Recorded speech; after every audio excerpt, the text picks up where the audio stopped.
안녕하세요. 반갑습니다. 이국영 강사입니다. 이번에는 워크북 1번 컷 특강 3회차를 진행해 볼 수 있도록 할게요. 문제 21번을 보겠습니다. 이번 내용은 조금 길어가지고 중간에 있는 내용을 한번 끊고 2회차에 걸쳐서 할 거니까 28번 정도까지 문제를 풀어볼 거예요. 21번 1번 현행헌법에서 직접 자유민주적 기본질서라고 써놓은 게 어디가 있냐면 헌법 전문 있고 헌법 제4조의 통일조항이 있는데 꼭 추가시켜서 알아야 될 게 그냥 민주적 기본질서라고 되어 있는 조항도 있어요. 이것은 헌법 제8조 사항이 있습니다. 이게 정당해상 조항인데 이런 것들이 이제 강의 시간 때 다 알려드렸죠. 그래서 그냥 민주적 기본질서라고 써져 있는 조항도 있다. 2번은 전체적으로 옳은 지문이죠. 그래서 자유민주적 기본질서라는 게 뭐 이런 내용이다 해가지고 쭉쭉 읽어 나가시면 되겠습니다. 틀리게 나오는 지문은 아니니까 좀 공부하시면 되겠고 3번 위헌 키워드를 이제 슬슬 이제 위헌 키워드를 달 수 있죠. 헌법의 민주적 기본질서에 위배되는 집회 또는 시위를 금지할 필요가 없죠. 왜냐하면 민주적 기본질서라는 게 코에 걸면 코걸이, 귀에 걸면 귀걸이 있는 단어가 될 것이기 때문에 그러한 것으로 우리가 집회 또는 시위를 금지해 버리면은 너무 집회를 금지할 수 있는 사유가 많아져요. 그렇기 때문에 굳이 그렇게 금지하지 말라라는 위헌 판례인데 집회를 자유를 침해하지 않는다 했으니까 틀린 지문이 되겠습니다. 4번 헌법에서 채택하고 있는 사회국가 원리 이런 게 있죠. 그래도 자유민주적 기본질서의 범위 내에서 이루어져야 돼요.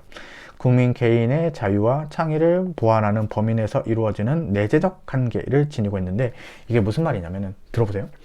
우리가 자유민주적 기본질서가 바탕이 되잖아요. 근데 같이 먹고 살아야 되니까 사회국가의 원리, 복지도 챙겨줘야 되잖아요. 근데 자유민주적 기본질서의 바탕하에서 이루어져야 된다는 것이지 뭐 무분별하게 막 계속 이렇게 퍼주기만 하는 사회국가 원리 이런 것까지는 인정되지 않는다는 거예요. 그래서 사회국가 원리가 스스로의 한계, 이 내재적 한계를 지니고 있다. 이런 지문입니다. 알겠죠? 그래서 답은 3번이 되겠다. 22번을 풀어보겠다. 우리 경찰 1차 시험인데 합헌 판례 여러분들 합헌 판례 실종기간 이렇게 돼 가지고 우리가 상속에 대해서 개정민법의 규정을 적용하도록 한다라는 게 헌법에 위배되지 않는 판례이다. 신뢰보 원칙이 위배되지 않는 최신 판례에 불과하니까 그렇게 여러분들 알아보면 되겠고 2번 공소시효제도가 있죠. 헌법 제12조 1항 및 13조 1항에 정한 죄형법정주의의 보호 범위에 바로 속하지 않는데요. 이게 무슨 말이냐면 좀 설명해 보면 우리 공소시효 제도가 우리가 그 구성요건 조항은 아니죠.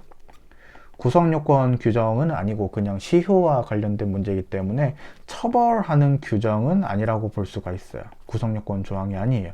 그래서 처벌 규정에 해당하지 않기 때문에 형벌 불소급 원칙이 적용이 안 돼요.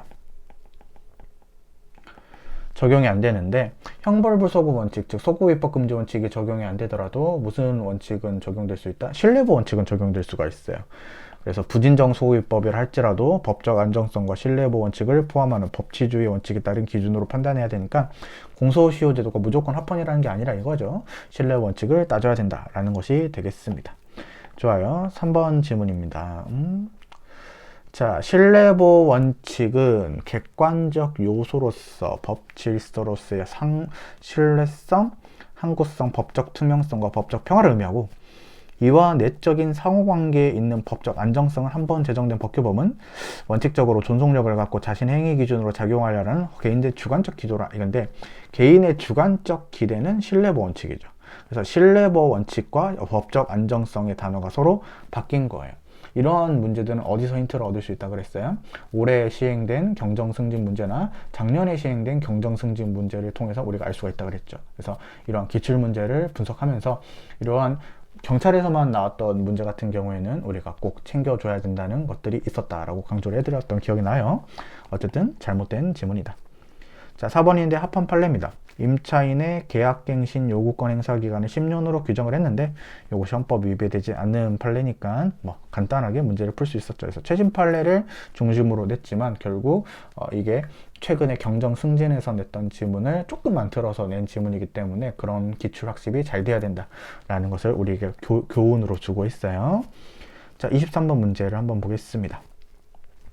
헌법 제13조 2항이 금지하고 있는 소급입법은 진정소급입법만 의미하죠. 이미 과거에 시작되었으나 완성되지 않고 진행 과정에 있는 사실 법률 관계를 규율의 대상으로 하는 부진정 소급위법에까지 우리가 금지하는 소급위법을 할 수가 없어요. 그래서 부진정 소급위법은 원칙적으로 허용된다라고 공부를 했죠. 그래서 1번부터 틀렸습니다.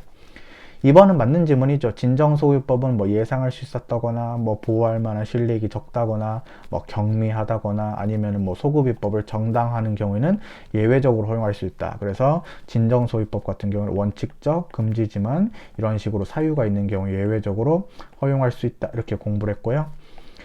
부진정 소급입법도 무제한적으로 허용되는 건 아니에요. 우리가 신뢰보호의 원칙을 따져봐야 된다. 그래서 입법자가 마음대로 만들 수 있는 건 아니고 제한을 가야 된다. 맞는 질문이고 4번은 합헌 키워드죠. 친일재산 관련해가지고 우리가 귀속을 시키는 판례예요. 그랬을 때 옛날에 획득했던 것을 뺏어가는 거니까 진정소유법에 해당은 하지만 뭐는 아니다. 우리가 예외적인 허용 사유가 있으니까 진정소유법에 해당은 하지만 헌법에 위배되지는 않는다라는 판례였죠. 그래서 반하지 않는다 했기 때문에 맞는 지문이 되겠죠. 그래서 우리가 답은 1번을 고를 수 있었습니다. 자, 24번 1번인데요. 이건 어쩔 수 없습니다. 저도 암기하고 있어요. 여러분들 잘 보세요. 뭐를 찾아야 되냐면은 우리가 최고 보상제도 이렇게 찾아야 됩니다. 그래서 여러분들 일정 유예기간 동안 이후에 적용하도록 하는 산업재해보상법법 부칙조항 이렇게 읽어야 됩니다. 어쩔 수 없이 외워야 된다 그랬죠. 그래서 이것은 신뢰보호 원칙에 위배가 되는 판례이기 때문에 우리가 암기가 조금 필요하다 그랬어요. 그래서 1번 지문은 맞고요. 2번 지문. 자, 현재 공무원으로 공무원이나 사립학교 교직원으로 재직하고 있죠. 아직 퇴직을 안 했어요. 아직 퇴직을 안 했기 때문에 앞으로 받을 연금이에요. 그러면 이것은 완성되지 않은 사실이기 때문에 부진정소급입법에 해당이 되기 때문에 그것을 건드려도 원칙적으로 허용이 돼요. 그러면 종래 법적 상태의 존속을 신뢰한 자들에 대해서 신뢰 보호 원칙만 따지면 되고 이게 뭐는 아니었기 때문에 진정소급입법은 아니었기 때문에 소급입법에 의한 재산권 박탈의 문제는 생기지 않는다. 맞는 지문이죠.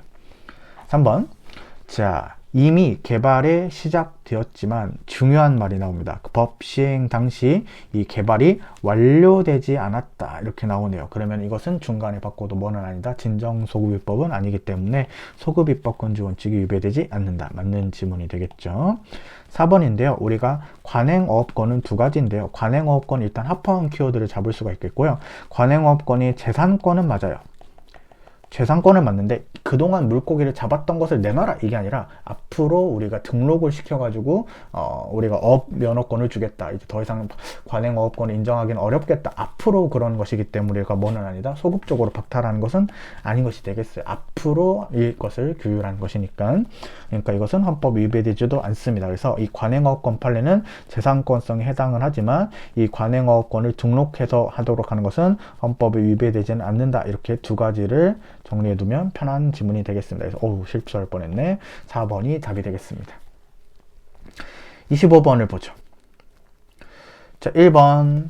자, 우리가 돈을, 퇴직연금을 이제 받는 사람이 있는데, 우리가 어디서 돈을 받았나 봐요. 전년도 평균 임금 월액을 초과하는 소득 월액이 있대요. 그러면 초과 부분만큼 일부의 지급을 정지하는 것은 헌법 위배되지 않는 판례이죠. 맞고요. 자, 2번인데요. 합헌 판례일 거예요. 여러분들 보세요. 외국에서 치과대학을 졸업했는데 치과대학 판례는 여러 가지가 있어요. 근데 이 판례는 뭐냐면은 예비시험에 합격을 하도록 하는 거예요. 왜냐면은 외국에서 받은 치과 자격증을 무조건 신뢰할 수는 없기 때문입니다. 국가가. 그렇기 때문에 네가 외국에서 받은 자격증을 전혀 안 쳐주는 건 아니고 예비시험 정도만 쳐라 라고 하는 것은 헌법 위배되지 않죠. 그래서 신뢰보호의 원칙상 허용되지 않는다라는 부분이 틀린 지문이기 때문에 우리가 2번은 틀렸어요. 3번. 이것도 나름 합헌 키워드죠. 여러분들 우리가 가석방 요건을 종전에 10년에서 20년으로 올렸는데 무기징역에 있는 사람들이 10년을 버티면 무조건 가석방을 받는다는 신뢰가 인정되는 것은 아니라 그랬죠. 다른 요건이 필요하다 그랬습니다. 이런 것들을 이미 수용 중인 사람에게도 적용하는 것은 헌법이 위배되지 않는데 위배됐다고 했으니까 틀렸던 것이고요. 자, 여러분들 우리가 1번 지문 여러분들 제가 어쩐지 뭔가 쎄했어요. 여러분들 X라고 해놓겠습니다. 여러분들 헌법 위배되지 않는데 위배된다라고 했기 때문에 쎄했기 때문에 우리가 4번 지문을 보죠. 4번 지문은 위헌 키워드를 찾을 수가 있겠어요. 여러분들 우리가 판사 임용에 있어서 일정 기간 법조 경력을 요구합니다. 그럼 누구에게 적용하는 게 위헌이었다? 이미 사법연수원에 입소한 사람들에게 적용되는 것은 위헌이었죠. 그래서 신뢰보원칙의 위반이 되고 이 판례 결론까지 알아두면 좋은데 이 판례는 한정 위헌 판례다라는 것을 알아두시면 좋겠습니다. 그래서 우리가 조금 제가 실수를 했는데 죄송하고요. 답은 1번이 아니라 4번이 되겠습니다. 네. 아이고 죄송합니다. 26번 전체적으로 옳은 지문이죠. 신뢰보원칙이 법치국가 원리로부터 도출된다. 그래서 당사자의 손해가 극심해서 새로운 입법으로 달성하고자 하는 공익적 목적이 당사자의 신뢰 파괴를 정당할 수 없다면 함부로 만들면 안 되겠다라는 것이 되겠죠. 맞는 지문이고요. 요 기출 지문이 아까 우리 경찰 1차 시험에서 나왔던 지문이 된다 그랬어요.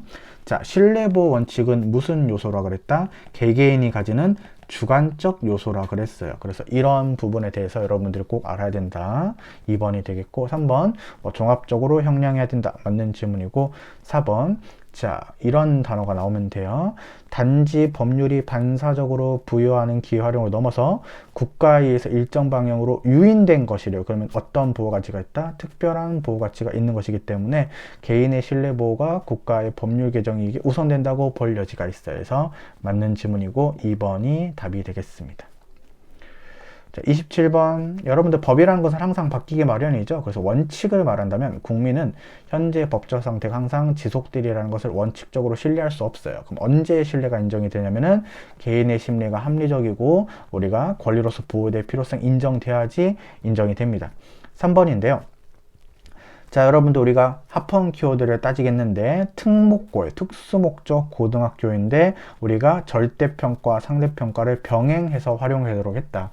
이것은 여러분들 예체능 고등학교에서 문제가 좀 된다 그랬죠. 그래서 예체능 고등학교 같은 경우에는 문과랑 같은 시험을 많이 보는데 그래도 우리가 일반계 고등학생이랑 똑같은 우리가 어떤 생활평가를 하게 되면은 불이익을 당할 수가 있으니까 절대평가 상대평가를 좀 병행한다. 어떤 문제에 대해서 특수목적 고등학교에 대해선 그래서 이것은 신뢰를 침해한다고 볼 수가 없고요. 그 다음에 4번이 아마 답이 되겠는데요. 자, 법률에 따른 개인의 행위가 국가에 있어서 일정 방향 유인됐어요. 아까 우리가 봤던 지문이에요. 보세요. 우리가 유인된 경우에는 우선된다고 볼 여지가 있죠. 그런데도 불구하고 헌법상 보호가치가 있는 신뢰이익으로 인정될 수 없다 부분이 틀린 지문이 되겠습니다. 그래서 답 자체는 쉬웠던 내용이 되겠습니다. 그리고 왜 마스크를 끼고 하냐고 했는데 사실 제가 이렇게 수염도 이렇게 밤에는 길어 있고 다시 깎기 귀찮고 그 다음에 제가 요즘 교정을 하고 있기 때문에 조금 부끄러운 측면이 있어요. 그래서 웬만하면 얼굴을 보여드리고 싶지 않아요. 못생겨가지고 이해를 해주시길 바라겠습니다. 요즘에는 마스크 끼는 게 더 편해요. 마스크 벗으면 어떻게 될지 궁금합니다. 여러분들 강의를 할 때. 자, 28번을 이번 파트에서 마지막으로 풀겠습니다. 기억. 조세에 관한 법규 제동은 맨날 바뀐다 그랬죠. 그래서 우리가 특별한 사정이 있는지와 관계없이 아니에요. 특별한 사정이 있어야지 현재 세법이 변함없이 유지되리라고 신뢰할 수 있는데 특별한 사정이 없다면은 신뢰할 수 없어요. 그럼 특별한 사정이 있는 거랑 관계가 있어야 되겠죠. 그래서 이런 것들은 이제 맞는 지문을 틀어서 낸 지문이 되니까 조심해서 풀어두시면 되겠고요. 모든 기대 내지 신뢰가 헌법상 권리로서 보호된다. 이것도 틀린 지문이 되겠고 합리적이고 정당한 신뢰가 보호가 된다. 디귿. 국가가 신뢰 입법 행위를 통해서 개인에게 죄송합니다. 여러분들 잠깐 핸드폰에 배터리가 없어져가지고 잠깐 죄송합니다. 국가가 입법 행위를 통해서 개인에게 신뢰 근거를 제공한 경우에 법률의 존속에 대한 개인의 신뢰가 어느 정도로 보호되는지 여부는 법령 개정의 예측성. 여러분들 그 법이 개정된 거를 알았잖아요. 그럼 신뢰가 떨어져요. 어차피 바뀔 거 알았으니까. 그 다음에 국가에 의해서 일정 방향으로 유인된 여부인지. 여러분들 우리가 국가에 있어서 일정 방향으로 유인된 신뢰라는 것은 보호가치가 높아지게 되죠. 그래서 보호가치가 높아지고 낮아지는 것을 결정하는 요소가 뭐가 된다? 법령 개정 예측성과 그 다음에 국가에 있어서 일정 방향으로 유인됐는지 이런 것들을 우리가 맞을 수가 있어요. 리을. 여러분들 어떠한 특정한 지역이 계속 비평준화 지역으로 남아있을 것이라는 신뢰는 부화할 필요가 없죠. 언젠가는 바뀌게 돼요. 그래서 비평준화 지역에서 평준화 지역으로 바뀐 게 신뢰 보원칙이 위배되지 않는다. 이렇게 공부하면 되겠고, 맞는 지문이고. 미음, 보호해야 될 신뢰의 가치는 그다지 크지 않대요. 뭔가 보호할 만한 가치가 없는데 공익적 가치가 중대하대요. 그러면은 유예기간이나 별도의 경과 규정을 두지 않을 수도 있어요. 바로 시행할 수도 있습니다. 무조건 부칙을 두어서 유예기간을 두어야 되는 것은 아니에요. 이런 상황이라면 가능하다. 그래서 이러한 것들은 신뢰보원칙이 위배된다고 할 수가 없으니까 옳은 것을 골라야 되니까 디귿, 리을, 미음 해가지고 4번이 되겠죠. 그래서 우리가 법치주의와 관련해서 뒤쪽 파트는 연결해가지고 다음 시간에 계속 풀 수 있도록 하겠고요. 오늘도 고생 많으셨고, 그 다음에 왜 계속 같은 옷을 입냐라고 하면은 이 옷이 편하기 때문입니다. 네, 이렇게 모든 Q&A도 해결했기 때문에 이번 시간은 여기서 마치겠습니다. 여러분들 고맙습니다.